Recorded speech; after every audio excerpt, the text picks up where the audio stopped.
Like, I do not like Toad. You don't like Toad? Don't like Toad. For me, he's you mean in Wind in the Willows? I thought you meant Frog and Toad. I was like, how can you not like that? Wind in the Willows. I'm sorry. Wind in the Willows. Welcome to Classical Etc. You're in the studio with Memoria Press. Hello, and welcome to another episode of Classical Etc. I'm Jessica Aloud, and you've got the core four today, Paul, Martin, and Tanya. It's good to be back. I feel like it's been a while. It has been a while. Tanya, you've been gone a long time. I was gone a long time, Martin, but I had the best time. It was a great week. I went to visit Elizabeth Colley schools in Anderson and Greenville, Highlands Latin School in South Carolina. And that was beautiful. Mm-hmm. And we went to one of the family's houses to have like a night with parents and families, and it was so beautiful. And it was fun, and Elizabeth just asked me questions, and we chatted. It was very informal, but wonderful. Then I went from there to the Greenville Homeschool Convention and talked for 3 days to homeschoolers. Oh, my. And the worst part of the trip was riding the van back home. Really? Full of stuff. You over had to those drive mountains. the van. And I-40 is still one lane. Wait a second. Were you driving it or were you riding? I'm going to tell my wife this. I was riding. Ryan would never, I offered to drive. I don't think he would ever let you. I said, here's the deal, Ryan. I can drive, but only like on the straight road. I can't drive in parking lots because I almost hit a truck that time, remember? The first time when the van was brand new. And then the first time I got gas in it, actually the first 2 times I put the first scratch on it because I don't. Apparently, with a 15-passenger van, you have to come way up and then turn. And I'm used to just whipping around. And so the concrete, not your CRV. I've scratched the van twice trying to get gas. So I said, but if you get me on a straight road, I'm fine. But he never would let me have the wheel. I think that's a wise decision. Martin, you've been on the road. Mm-hmm. Paul? I've been trying to, help calves come to life. Spring on the farm. Yes. Yeah. Separating bulls from cows and all that good stuff. So farm life. Well, in between all the travels and farm life, what have we been reading? Martin? Well, I was talking before the show about how I'm into another Abir Mukherjee novel, the Rising Man series, which I think I've mentioned on the show before. He's got cool titles to his books, Death in the East.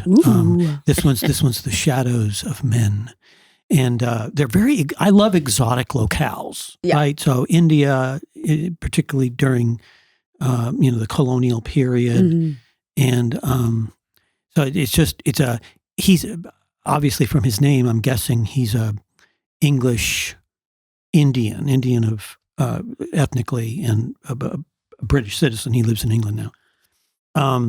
But they're they're detective stories. And it's this detective from England, I think in London, I can't remember, who's sent to India in 1919. So it's a historical novel in addition to everything else. And so this is a good I love historical novels. I love detective fiction. I love exotic locales. It's got everything. It does have everything, so it's not for children. No, it's not. It's definitely not for children. But I like them. Yeah, they're very well written, really well written. If you like a murder mystery. Yeah. Well, how about you, Tanya? What have you been reading? Something totally different. Oh. I'm almost finished with The Other Bennett Sister. Oh, really? It is so good. Like it? It's a first novel. Can't remember the name of the author, sorry. But I love it. I just love it. And I guess it's going to be a show. But the book itself, I think, is beautifully written. And it is written really in a Jane Austen style. Really? Yes. I am thoroughly enjoying it. Oh, wonderful. Yeah. Oh, that's great. I finished Remarkably Bright Creatures. And I loved it. Okay. I know. I get it. If people say it's fluff or it's like a silly concept. Odd. I know, but and it's not short. It's big. It's probably that. It's pretty though. Yes, did you get the one with the spine that is all colored? Yeah, I got it from the library, but it was all bright and colorful. Yeah. I loved it. I thought it was just fun to read. I've looked at that on Audible, and you look at the ratings, and they're like through the ceiling, and then I'll look at what it's about, and they'll say, nah. I know, but just maybe give it a try. I thought it was sweet. And I just picked up a book called Fountains of Silence by Ruta Zapetis. she writes a lot. This is, I don't think, even her most noteworthy novel, but it's set right after the Spanish Civil War in Spain. And I just haven't read much about that time, that era. It's really interesting. I wouldn't be surprised if it gets pretty dark. It was a difficult time. Which means then you'll stop. Right, I know. But I'm really enjoying it so far. I'm probably a third in. Okay. And then there was a book. It's called The Correspondent. And it's on everybody's, top book of the year already. And we're just in March. So I went to put a hold at the library. I am 147th in line. I would buy that book if you want to read it. I know. Wow. So who knows if I'll probably forget about it. What's the name of that book? The again? Correspondent? I don't know. I think it's, yeah. But everybody I think says we need it's to incredible. look at it if it's that popular. But it's probably just, again, modern fluff. I'm not sure. But even because there were so many people who wanted it, it made me more want it more. That's right. So, anyways, Jess, if you're anybody's better read than it, them. You don't have to. You don't have to go read what everybody else is reading. I really did like the Remarkably Bright book, though. Oh, and sure. It's okay. Everybody else is reading that. Yeah. Anyway, Paul, you? I picked up. Now I've got so many books that I've started that I haven't finished, but I picked up The Old Man in the Corner by Baroness Orsi. Oh, Is that how you pronounce her name? Scarlet Pimpernel. Scarlet Pimpernel author, and I just thought I really enjoyed that book, and I was looking for something a little bit more like adventuresome to get me back in the swing of reading, but I decided to go Now, back. she's and got a find whole something. series of the Scarlet Pimpernel books. Is that one of them, or is that something No, different? this is like she was trying to ride the coattails of Sir Arthur Conan Doyle. Mm-hmm. So like after Sherlock Holmes was a hit, she kind of tried to develop her own sort of detective story. But like Sherlock goes out and does stuff, right? This is all an old man in the corner talking, and basically he's read the reports of some crime that's happened, and he's just talking to somebody saying, well, obviously this person did it for these reasons. And it sounds very Father Brown like. Oh, probably a little less action than Father Brown. Less action. There's not a lot of Father Brown. There's not a lot of action in Father Brown. Very cerebral, yeah. Yeah, very cerebral. So it's more slow than Father Brown? I wouldn't necessarily say it's more slow, but it's like just, you would never read in this book that like the old man went to the scene of the crime and saw X, Y, or Z. Like that's just, he's not doing any action. It's all him saying in his head how he's kind of researched. So what you're saying is nothing happens, but it's really good. It is interesting enough. Like, I'm like, okay, well, I want to listen to the next story for 20 minutes. Okay, I'll, listen to it. Have you read The Seahawk? Have you already read it? I read that a couple years ago. Robert Didn't feel like I needed to reread it. Yeah. I haven't. That's the one Sabatini pirate story I have not read. I don't think I've read it. I don't think I've read it. I read The Seahawk yet. I read the other two. Oh. Mm-hmm. Well, Captain Blood has 3, doesn't it? Aren't there 3? I can't remember. There are multiple. Yeah, there are. There's the Captain Blood, The Fortunes of Captain Blood, and yes, that's correct. There might be something else. Yeah. Mm-hmm. Yeah. You know what I want to read? I want to read the sequel to The Three Musketeers. Oh, but I didn't you, can't though? choose. I can't choose a translator. What I do don't you know say, how to Paul? choose a translator. There's multiple Did translators. you read it in French? No, that one I listened to in English. I was so unimpressed by the first one that I did I not even remember try the that. second one. You gave Paul a very hard time I over did that give book. Paul a very hard time. Yes. Well, I liked it. yeah. I mean, if you want to swashbuckle, Mm-hmm.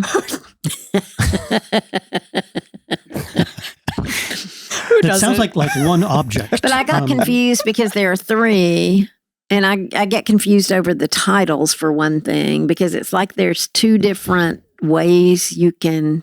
yeah. Sometimes it's 3 books.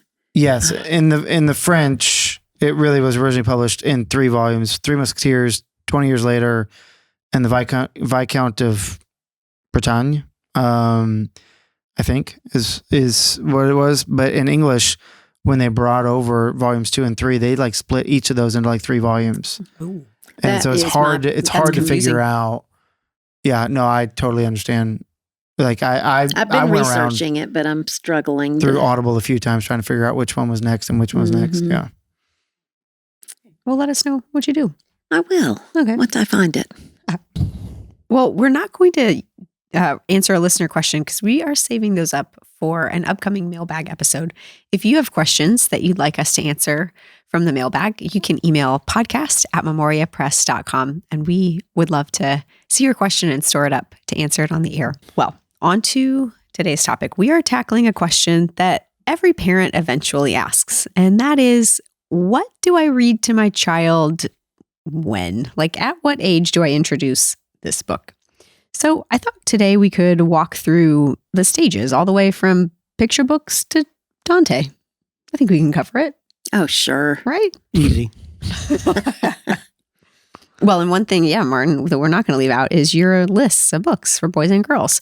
He doesn't have a girls list. That's the thing. Well, I've seen it That's before. Lee's list, not yours. That's true. I can't give credit to Martin this for that. is mine.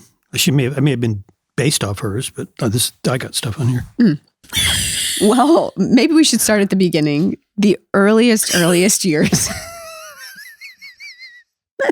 Martin. I don't even know what's so funny. That's Lee's list. There's books on here that I don't think Did you actually put together a list for girls?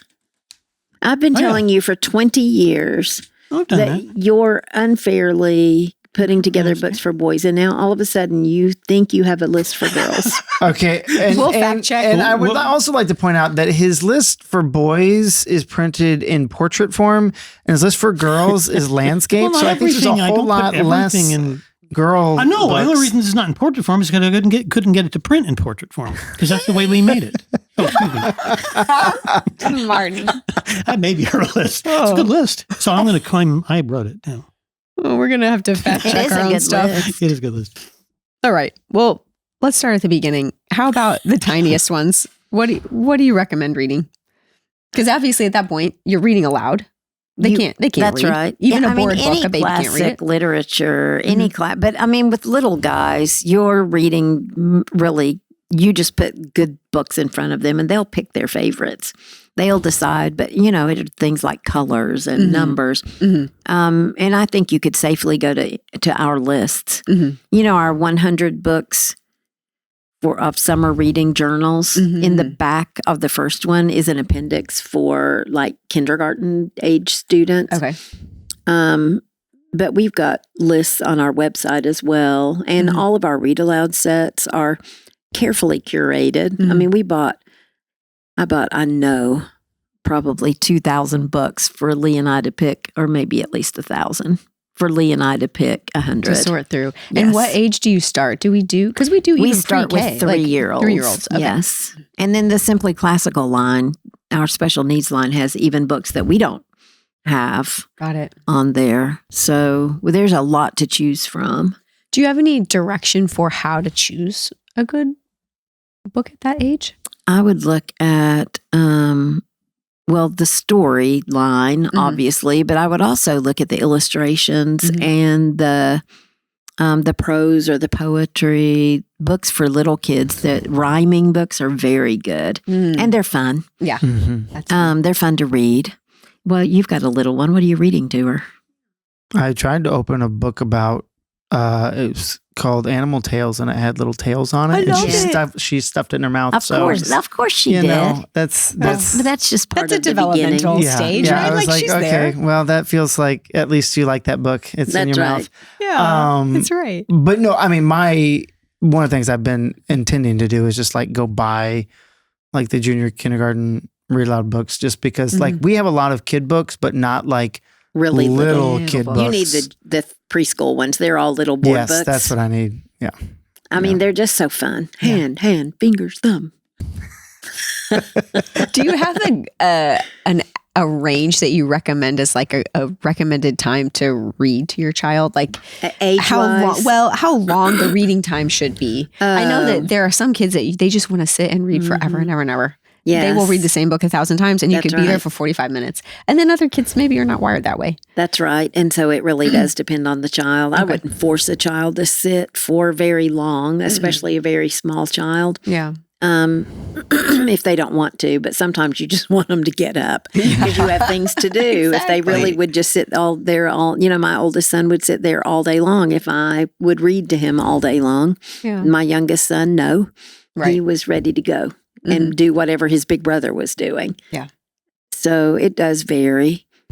The interesting thing that I think happens is that when you're reading to the younger children, the older ones will gather around. They still like those picture books and those younger books that I don't know if it's just a reminder of their childhood. Mm-hmm. And so it can become what a picture book or a board book can become a family reading time. Mm-hmm. Oh, I think so. Mm-hmm. Yeah. Well, and a lot of it also is just routine and rhythm and sort of that liturgy of like, what's that going to be, right? And so, I mean, I can't remember. We've had so many kids go through our house, just foster kids that have come in and out that, at times we're better about it, at times we're not. But there was a time that it was always dinner, Bible story, and we'd all sit on the couch together, read a Bible story, maybe get another book in there. I'd always read a book going to bed. Mm-hmm. Before nap time is also a good time because it really does relax them, and sometimes they fall asleep while you're reading, and that's always nice. Yeah. That's right. We had several times a day that we read to them. Usually they were read to we homeschooled, so you were reading some things for homeschool, and then before the afternoon nap. Mm-hmm. And then I would read after dinner around the table, and then when they got to bed. So there was 3 or 4 times that they'd get read to in our house. At what age do you think things start to shift with reading? Is it first grade, second grade? Because I remember, starting to read chapter books, but at what point does that happen? It changes from something more elementary to something more complex. I don't know when. I was going to just talk about. I heard him as you were asking the question. He was going, "Oh yeah." Well, I didn't want to forget about what about the youngest kids? What are you reading to the youngest kids? And our favorite was Goodnight Moon by Margaret Wise Brown. That was just a staple. Yeah. They could probably recite it today. Oh yeah. They're adults and have kids of their own. And then there's all these books put out which have something tactile in them, like.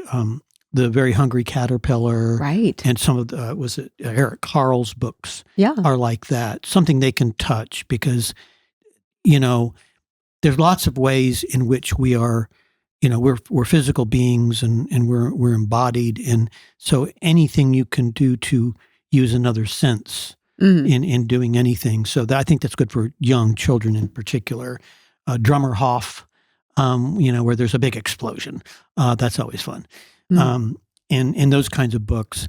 And then you start getting a more balance of text and pictures. And then and then the pictures ultimately go away later on. So one of the moves that you got to make is sort of getting away from the dependence upon the illustrations. That's right. And onto the text. Mm-hmm. And that's really for us, we're doing picture books in first grade. Mm-hmm. So we are still dependent on the picture to help them decode what's happening in the story. But then in second grade is when we really make this shift. Really? Because we start with Amelia Bedelia. Pictures, big font on the page, so they shouldn't have any trouble reading that. And then after that, we go to The Courage of Sarah Noble. Still a little book, and still illustrated, but a lot of text on the page. And then Little House in the Big Woods it's their first huge book. Is that in second or third grade? It is in second grade. Okay. And it takes a long time to get through it because they have to read it, and that we're reading everything aloud. But then they are also starting to practice reading silently. So we will read it aloud in class, but their assignment at home might be to reread it. And by third grade, for sure, they are doing some of all of that, reading aloud and silent reading. So is that they read aloud first and then they learn to read silently? Well, they can't. They still students that are reading pretty fluently are reading silently anyway. Even little kids that can't read will sit and just, pour over a book. So at what point do they actually start reading those words? It's going to vary by child. But the reading aloud allows the parent or the teacher to know that they're able to pronounce that word, right? And pronouncing that word, they most likely will then know what it means because they will be using that word before they actually learn how to read it. And it just lets you know that they are gaining fluency in their reading. You just need to. I just don't think there's anything bigger in an education than learning to read because you can't do anything else until that happens. I was going to say, but at the same time, right, as kids are learning to read silently, read themselves, you're not dropping the reading aloud to them. And those, it should always be challenging their comprehension level to the point where they should be able to stop you and go, hey, what was that word? Right, because they should be acquiring more vocabulary just by listening to the stories, because they can understand more than they can read. That's right. For many years, and we read aloud till they left home. Absolutely, always we have to keep reading aloud because even our students, even though we've got the books that they're studying and that they are reading, we are continuing to read another book aloud to them that's on a higher level. Maybe higher than their reading level. So they're continuing to hear more elevated language and more difficult concepts maybe, but in a way that we can control. They don't have to think about reading because that barrier is down. Right. Because that's a lot of steps to process. Yeah. To actually decode and read the words, know what's happening in the story, but if you're reading to them, they're just enjoying. And we probably have maybe 10 minutes a day for that in our classrooms. But at home, you know, that hopefully is still happening as well, that parents are reading to their children, not what they're studying, but just something else. I'd also like to just throw out there, if you'd like to live like a monk, the monks, like in monasteries, typically there will be one monk reading aloud during meals. And so if you'd like to practice some monastic traditions in your home, get one of your older children to read while you're eating, read a chapter. Okay, then all right, great. We can talk, but that's also a way just to get it done. Right. Like Martin's son still's mad at him for making him sit after the meal so Martin could read to him. But because I was thinking, I left home when I was 12, but I was still being read to because at school we would do that. Books would be read aloud during meals. But it was also easy to jump into that because my mom had a habit while we were homeschooled of reading to us. I remember Cheaper by the Dozen. That's the one. That's nice. The one I remember. Oh, really? That's good. Yeah, out of all the other books she read to me, I have no idea. I don't know. Probably like, hey, that's funny.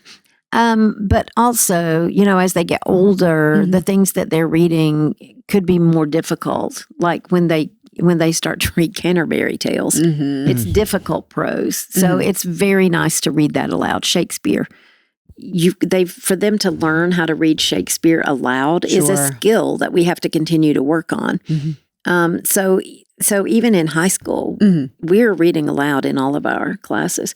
Scarlet Letter. We do. So even in high school, the students have dedicated time that they're reading out loud. Out loud, yes. We're just going around the room and everybody's reading out loud. And then they're hearing it, they're stopping to talk about it, and it is a communal experience for them. So it's not just you're like Martin read aloud to his children, whatever he wanted, but it's also part of their school day is to be read aloud. Now, at home, I did not read aloud to my children during the school day. They read I didn't read the Scarlet Letter with my children. Now, I did read Greek myths to my younger because it had words that were too big for him. Words, right? Yes. Okay. So that is going to vary child to child as well. But I say read aloud as long as you need to. As long as you need to help that child with their fluency. And one of the benefits, even though Martin, you mentioned some wonderful books, one of the benefits to following something that's been planned for you, like our literature guides, is that it all fits together. Yes. Like when they're older, they're reading things that they've maybe encountered before, or they have more of a context for that period in history, or that person, that leader, Yes, like when we read King Arthur, and we're reading it, on a 5th or 6th grade level, and then when we read The Lady of Shalott, it's much harder, but they already know the story, so it does all connect and fit together. The themes throughout the books fit. I mean, as early as picture books, you can start pointing out major themes like friendship. Frog and Toad are friends. Yes. Wind in the Willows. I mean, there's so many books where most every book, I think, has that theme in it, or love, sacrifice, humility, all of those things you can start pointing out very early. That's right. Okay. But at the same time, I just say, like, when you're reading aloud to your child, you don't need to pick apart the book. Oh, absolutely. You need to enjoy the book, right? So while Tanya's pointing out, you can point out the themes, right? And that's when you're previewing a book, decide if you want to read that to your child, you need to be looking for those things, right? Like, is this presenting friendship in a way, like, still mad about Toad. Yeah. Like, I do not like Toad. You don't like Toad? Don't like Toad. For me, he's you mean in Wind in the Willows? I thought you meant Frog and Toad. I was like, how can you not like Toad? Wind in the Willows. I'm sorry. In Wind in the Willows, I was thinking I do not like Toad. Mr. Toad. Right. And I just, like... I mean, there's not a lot redeeming about Mr. Toad. Right. But I would, as a parent, if I were to preview that, I have to be, okay, this is the kind of friendship, like, do I feel like that's redeeming enough, or at least can I teach my child a lesson about friendship that they need to learn? But also, I want it to be clear enough in the text that I don't have to point it out. Well, and they don't necessarily take away something. I mean, a child is never going to think that Toad in those stories is a good person to be. They know that. They know that instinctively. Well, you don't have to point that out. Point it out later when you're studying, if you want to study it or something. Yes, agreed. But what I'm saying is that there are stories written where you have a character like Toad who is presented as in a way of that's who you want to be, right? And that's what I'm saying is, like, the kinds of books you want to read to your children. You want to make sure that kind of confusion is not happening, because you don't want to have to stop and say, well, obviously this is not the right way to be. Like, there's a fluidity to it. But I do Three think Musketeers? That's an adult book, Martin. That's read by a lot of younger teenagers. Is it? I disagree with that. It's marketed to him. And there are some retellings, which is probably a good thing, with Three Musketeers. But there's things that they do that are clearly not something that you would want your child to do. And I'm not saying that every book has to be a perfect model of decorum. Every character in every book has to be a model of decorum, right? Like, because at the end of Wind in the Willows, like, the friends help Toad out, and there's a little bit of, like, okay, you can argue about it, but it really seems that Toad gets the idea that, okay, he shouldn't be acting the way he was acting, right? But that's all. I think all of that happens just organically in conversation about a book. Because if the students are liking the book, you're going to be talking about it anyway. And those things, you don't have to say, okay, we're going to talk about friendship. I think it just naturally happens. Well, and when the child spots something that looks a little amiss in the story, they're going to be the first ones to point it out. Mommy, why did he do that? I know. They're preachier than anybody else. So. That's true. Yeah. You have little child lawyers over there. They are going to get you. That's funny. Oh, one of the questions that we got recently on our YouTube channel was, someone asked if everybody could name a chapter book from their childhood that was really impactful to them. And I thought that was a really good question. For me, it would be Little House in the Big Woods. I so clearly remember my teacher, Mrs. Lorman, she read to us. We had read aloud time after recess in third grade. We did. I didn't do it in second grade. I did it in third grade. No, but that's great. But she read a chapter every day. And it was so special. I loved that book. I think that's great. Did you have one that was special to you? I did. And it's not a book that I'm a fan of now, interestingly. But when I don't know how old I was, but we were visiting my grandparents in Savannah. And my grandmother, I guess I was bored. And my grandmother gave me her copy of Alice in Wonderland. And I remember reading that book and knowing, that it was hers from childhood. And it really was special to me. And then I don't know what happened to it. And I've accused my mother of throwing it away because it was in my room for years because that was just, a special book that she had given me that she had kept all those years. And now I have no idea where it is. And Alice in Wonderland is not my favorite story. No, it's kind of weird. But back then, I think it was just because she gave it to me. And I did enjoy it as I read it that first time. Well, I feel like I've said this before, but when I was in 4th or 5th grade, and they had those Scholastic book catalogs, and you ordered books from those. Remember?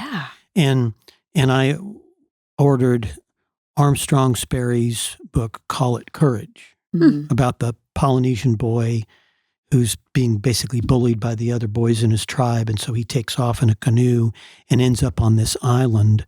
And he has to figure out a way to eat and find a spring and kill animals so that he could eat. And he ends up killing a wild boar with his own spear. And then he kills a shark in the way. And he comes back to his tribe like a year later, and he's got a necklace of boar's teeth and shark's teeth, and there's no more bullying going on after that. And I just love that story. It's a great little story. I will never read that. But the adventure. It was an adventure story. It was about a boy that's a little bit older than my age when I read it. That helps too. That does You help. can identify with the character. Oh, yeah. So that book always loomed large in my imagination. So, well, I will say first of all that I'm jealous. I was such a voracious reader, but I don't remember being like really taken with a book, like one that I would want to read again and again as a child. But I did go through a phase where I loved anything medieval. So Robin Hood, King Arthur. I mean, but what I would get for birthdays and whatever, like medieval trivia games and stuff like that. I just always have stuck in my head the image of Robin and Little John fighting on the bridge. Yeah. Fun. And with the Armstrong Sperry book, I liked it so much that I read it to my boys, and I'd say, "Oh, okay, let's read Call It Courage." They'll say, "Dad, we've read that 3 or 4 times," and I'd just read it again. And then at Christmas time, I started putting a copy in all of their stockings every Christmas. Oh no! Look at each other. Like, you got this. That's funny. Oh, well, this has been a great discussion. Is there anything I left out about reading aloud to your children? Just, it's very important that we do it. Yeah. And just no matter the age. And keep doing No it matter until they the leave age. home. Yeah. And I would say it's fine to help yourself with like Audible and audio recordings, but also it's important that they actually see you do it too. Right. And my wife still talks to this day. She said, it was just a part of our lives that you, meaning me, read after dinner, and that among our favorite memories are some story that we read, the Betsy Tacy books or Robin Hood or whatever it was.